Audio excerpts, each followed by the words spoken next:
warm welcome to yet another episode of Heads Held High. We're here. I know that the exams for 10th standard are done. All of our lovely leaders from different schools who were here have given that very crucial test in their life and are now awaiting results. I know all the candles in all the churches are ablaze and the temples to say, God, please, please, please, the best marks possible. We're praying for you too. But while all of this was happening, in the background, a different chapter was being written in a lot of schools. New leadership teams have been taking their position, their place in the sun. And we have one such duo here. They're from the Gera School in Old Goa, and they're Natalie and Keith. Welcome to the CCR TV studio. Thank you. So I've heard that you've just gotten invested into the cabinet. How does it feel? As they say, heavy is the head that bears the crown, and it does feel like that. It does? What about you, Natalie? It's very exciting. Like, this is something I think a lot of us have been waiting a long time to happen, and we've all just been awaiting this moment. So the fact that it's finally here is very exciting. It's very exciting. I asked this to a couple of other students who had come here. The head boy, I said, when was that moment that you truly felt like a head girl or a head boy? Was it when they put the badge on you? Was it when they called out your name? Was it like 5 days later when you had to mind a class? When's that moment? Or is that moment still yet to come for you, where you truly feel like, oh, I'm the head girl, or oh, I'm the head boy? When does that happen? I would say it's when I'm walking down the corridor, because there are a lot of people that greet me by the title head boy, and it's almost as if they've forgotten my name. That happens. I agree with you. I think younger kids especially, they want to look up to an ideal. They want to look up to a person, and for them, a head boy or a head girl is a big designation to have. So you no longer Natalie or Keith, you're head boy. Good morning, head boy, and good morning, head girl. What about you, Natalie? When did it sink in? For me, I think it was when I gave the first address at the investiture. Yes. So, because, with the principal, the coordinators, the chief guest, and all of the parents being there to speak in front of them as the newly elected head girl, that's when it really sunk in. Yes. And was there a lot of nervousness? Were there nerves? Did you feel the pressure of it? I got all the nerves out during all the practices. Like, whenever we rehearsed it, whenever we practiced the investiture, the ceremony, that's when all the nerves came out. On the day, they were just gone. They were just gone. Perfect. I won't ask you questions like how does it feel later on, what have you learned, because you still have a long journey to go. You've got an entire year to go. But I do have one question that is something that I think I'm curious about too. What is it as a leader in a school or in an institution that you learn that you think you're going to carry on for all of your life? What's that one skill that you acquire? Well, I think it's that this is something, I think I said it in my election speech as well. It's that the student council or any leaders, they're there for the people. Yes. Maybe they're not there to be people pleasers, but they're there to make sure that their people are living fruitful lives and they're living happily.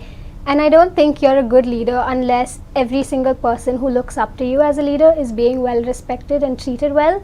So I think that's one thing. It doesn't matter whether you are the president or the prime minister, or you're the head girl or the head boy. Your people or anybody who looks up to you needs to be well respected and well treated and living well. And I think that's something I'll carry throughout my life. Yeah, so you're gonna first of all learn to do that. Yeah. Because at a small scale it might seem a little easy. But on a larger scale, when you're looking at 200 odd people, to respect them and in differences in opinion, it's going to be a challenge. So that's the skill that you are going to learn and then you're going to take forward. That's pretty noble. What about you? I would say keeping my word, because as head boy, I have made quite a few promises, and by the end of the academic year, I'm looking forward towards just keeping them. And that's something I would carry on in life. Keeping my promises to people. I've actually told them. Yes. Like, let's say, I promise that I will pay you if you win this game. Then I will. Because I must keep my promise. And that's what it makes sense. Yeah, I think in small things and in big things, you're talking about your yes being a yes and you molding that forward. Great. there's another thing that is quite curious about everybody who becomes a leader. It's not like you woke up, you're in 10th standard and you're like, today I'm going to be a leader. I don't think that happens. It starts pretty early. When do you think is early? I think as soon as you join the school. Oh, okay. Like I personally joined in the 8th standard. Okay. So I joined, I would say, quite late. Okay. But it doesn't matter what grade you join in, you can always do anything to prove that You're you a should leader. be given that opportunity and that you do have those qualities. Fair. Like we have our primary prefects in the 5th standard. They are not in the 10th standard. They are very young, but they can still join in the 4th standard and show their teachers that they deserve to get this position. So I think as soon as you join, there's always going to be places for you to show that you deserve a leadership position. When did it happen for you? Do you have like a moment? A moment? I think probably in the 8th standard during any English class. I'm very talkative. Personally, I find that I'll just talk. And every time we join an English class, I noticed that if anybody wasn't talking, I'd be like, do you want to say something or do you have anything to say? And I feel like maybe that was a place where I proved that I could be fit for a leadership role, because leading is not always about taking the torch and running with it. It's also about passing the torch to the people behind you. I like that. We can quote Natalie Morera on that. Leadership is not only about holding the torch and running with it or being front leaders or front bearers. It's about taking the torch and sharing the light, starting a conversation, making sure everybody sits together during recess and shares a meal. It's about being a team player. So yes, I agree. Oh my God, it's like this little light bulb moment that I'd like to underline in this video, where you take back this, no matter which grade you are in, grade 5, grade 6, grade 7, even maybe grade 3 or 4, and you can understand what we're saying at this point of time. Be a leader, but not in just the sense of leading front forward, but leading with acts of kindness, with getting people together.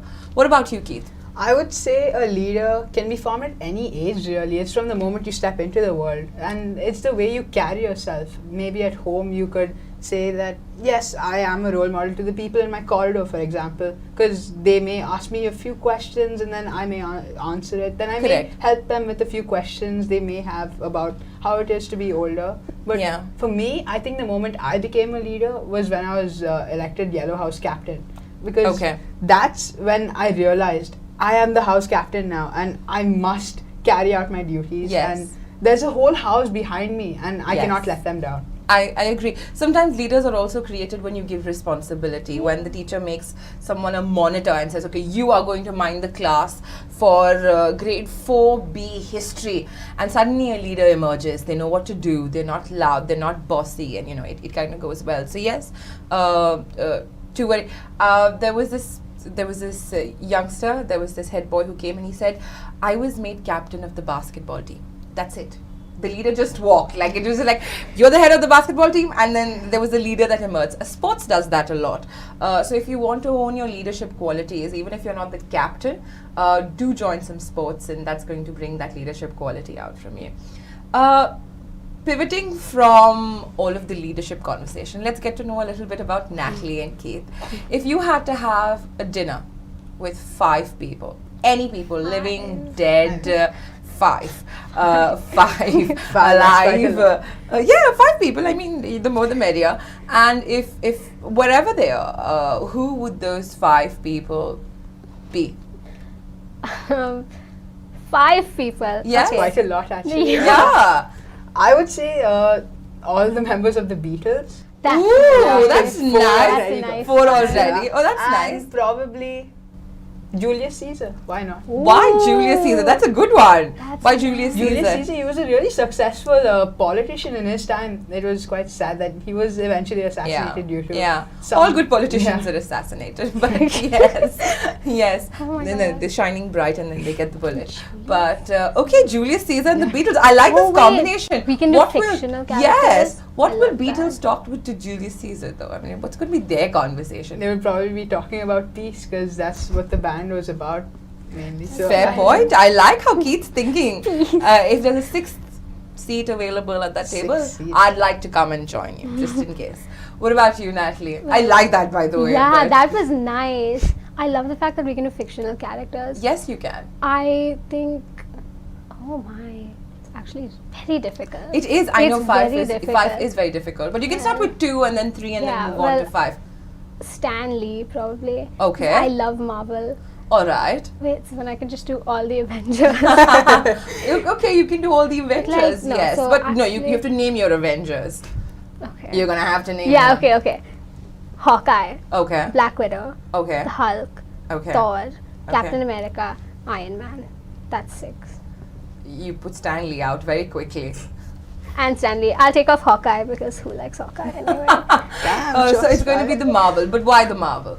I think I've been watching those movies, reading those comic books since I was really small, and I don't know, it's like something about those characters. If we're talking about leadership positions, they've definitely got those, and Yes. they've definitely taken the cake at that. Yes, they have. So I taken- think that would be like a fantastic thing to just Yes. talk to them and learn about Yeah, what the sacrifice and Stanley, I think if ever that conversation happens, I think having a conversation with someone who's able to create so Yeah, much, that vivid imagination. that vivid imagination, I'm sure that would be a very fulfilling conversation. I get to know a lot about the two of you through that conversation.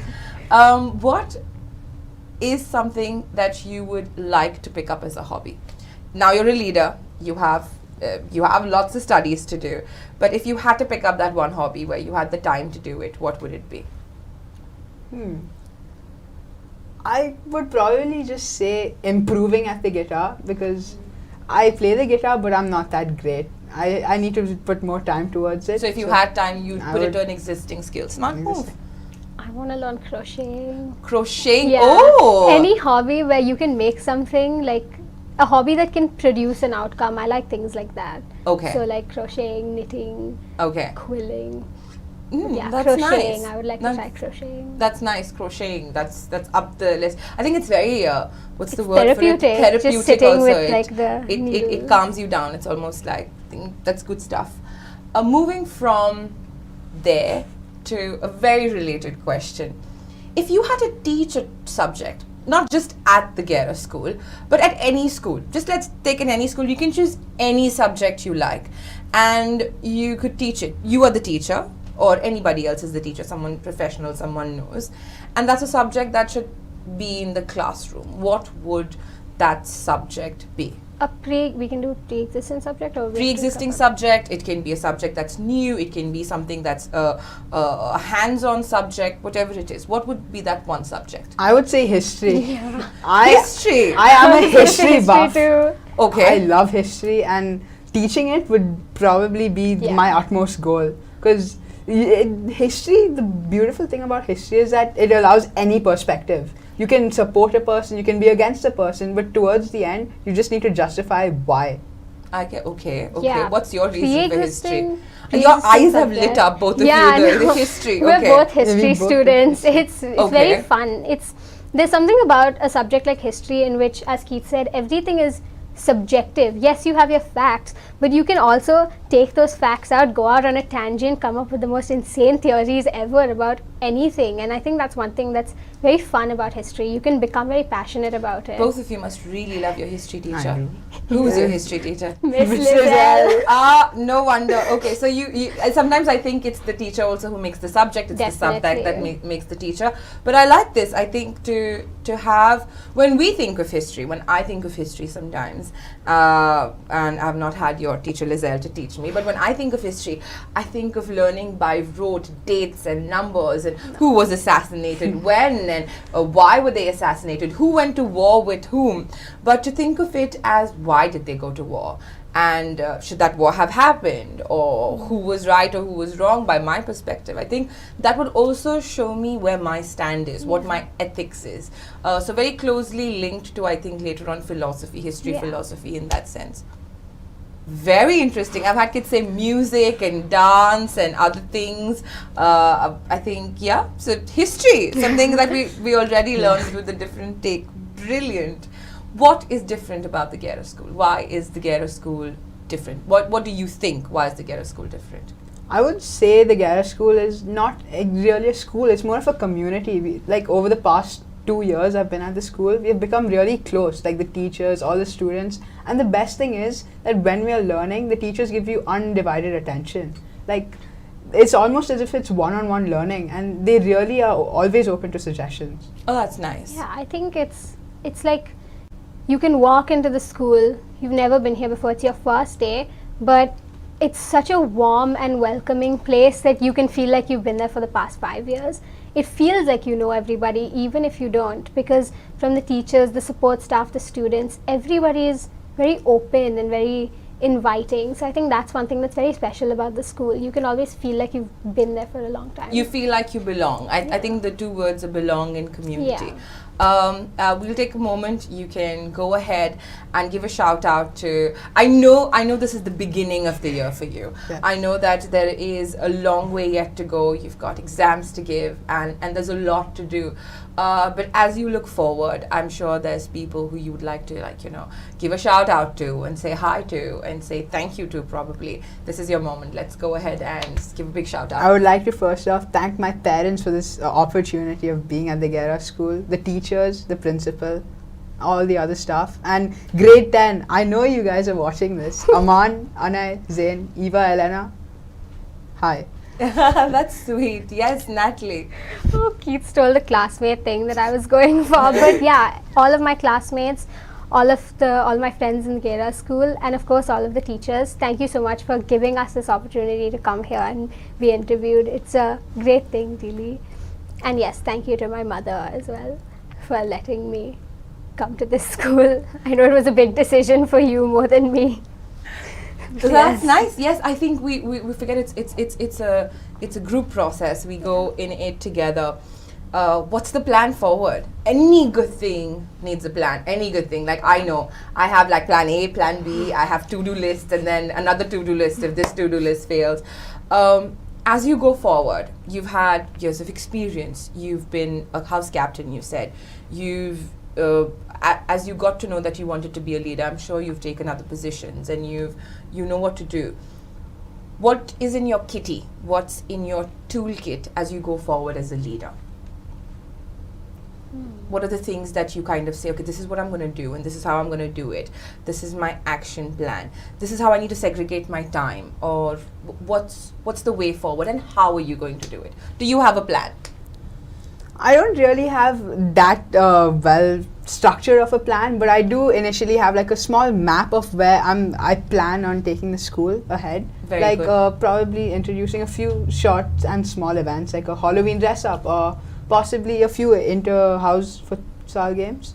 Oh, that's nice. Okay, so you have a map. You know you want to do this. This is the way, and then you're going to find a way how to do it. What about you, Natalie? I think the first thing I want to do is that there's a lot of things we didn't get to do last year, with it being our first student council and things like that.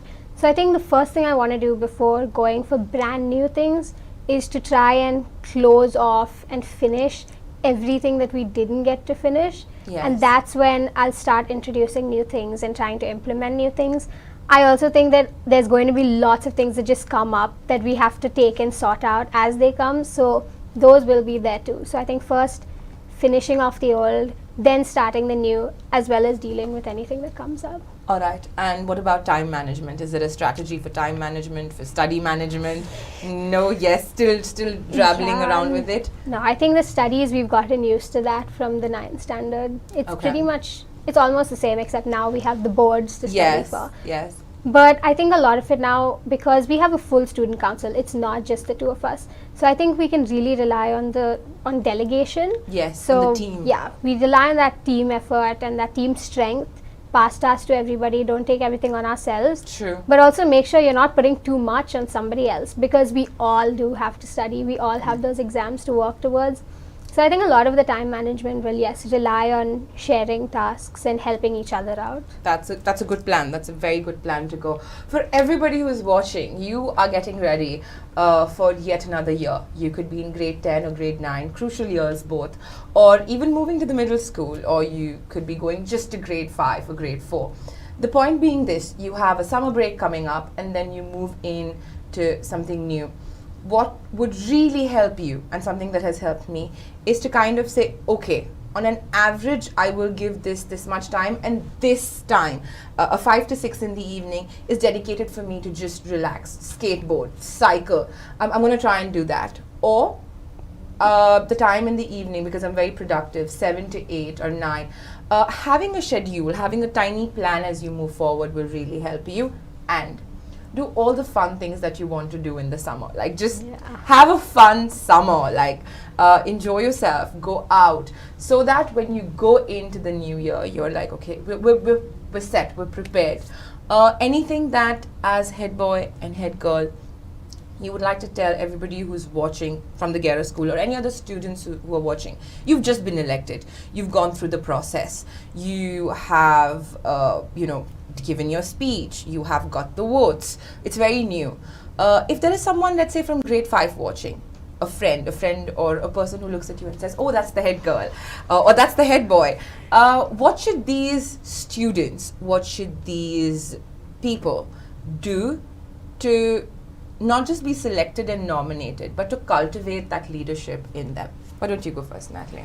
Well, I think you should always just stand up for what you think is right.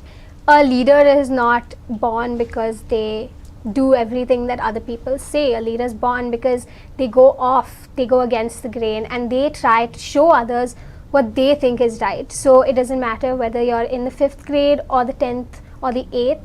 I think you should always take the opportunity wherever you get it to show other people what you believe is right, and you should always take the opportunity to stand up for what you think is good and right. It's a good one. What about you? I would say take part in extracurricular activities, because the more you take part in, the more opportunities you are given. So the more I would say that's the best thing. And the most important of all, relax. You have a lot of time. You have at least 4 or 5 more years. So enjoy the key moments of your life right now. Yeah, I like how Keith's saying it as if, like, you know what, once you reach grade 9 and 10, there's no fun. Like, you've got to put your head down and work all the time. I'm sure there's going to be fun in the year that comes up also. I hope that you have a lot of magic moments that make you truly proud, and moments that really make you feel like, wow, this is what it is to be a leader. Because I know I asked another student and I said, so what do you think, and this is a question you can answer if you want to, what do you think people miss out on when they don't become the head boy or the head girl? Like, there's a certain, we don't think about it, but when you become something, the others who don't become it, especially think about classes of 30 people, 40 people, when the Loyola students had come here, or even Don Bosco's, they have a 10th standard batch of 90 students, or 100 students, or 120 students. Now, when 2 people become the head boys, or let's say 2 or 3 people become the head boy and head girl, you've got 80 people or 90 people who are not part of the cabinet. What do you think they miss out on? What do you think is an experience you can only get being in a leadership position in school or in any place? And it's okay, but their answer to me was, they said, you get to be the best version of yourself. You just grow, and you expand. So I hope you make really, really good decisions, and that you become the leader that you are. Thank you for being here. A big thank you to the staff, and of course the principal of the Gera School, for letting Natalie and Keith come here. And we wish you too and the school a great and a successful year ahead. Thank you. Thank you.